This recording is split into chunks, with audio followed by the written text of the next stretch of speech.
BP tablets అండి.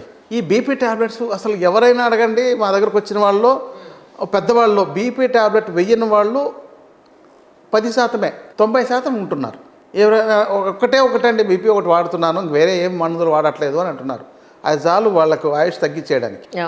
అసలు ఈ బీపీకి కారణం ఏంటి కూడా కనీసం జ్ఞానం ఉండదు వాళ్ళు 10 ఏళ్ళు వాడినా కూడా. అందుకని ఇది మా ఫాదర్ విషయంలో ఇదే జరిగింది. మా ఫాదరు అగ్రికల్చర్ చేసేవాళ్ళు. దాంతో ఆయన వెళ్ళి పొలంలో గంటలు పని చేసుకుంటూ నీళ్ళు కూడా తాగకుండా ఉండేవారు. నీళ్లు సరిపడా తాగకపోతే బీపీ పెరుగుతుందండి. అందుకని మీరు సఫిషియెంట్ వాటర్ ఇస్తూనే ఉండాలి. ముందు గాలి, నీరు, తర్వాత ఆహారం. చాలాసేపు 4 గంటల పాటు నీళ్లు తాగకుండా అసలు గ్యాప్ ఇవ్వనే కూడదు. ప్రతి గంటకు కనీసం 1 గ్లాస్ నీళ్ళైనా, 1/2 గ్లాస్ నీళ్ళైనా తాగుతుండాలి. ఇంకోటి ఏంటి, ఇప్పుడు నీళ్లు కూడా చాలా ప్రాబ్లం ఉంటున్నాయి. అందరూ ఫిల్టర్లు పెట్టుకుంటున్నారు, కొంతవరకు బెటరే. నేచురల్గా అయితే మరిగించి చల్లార్చి నీళ్ళు తాగగలిగితే ఇంకా మంచిది.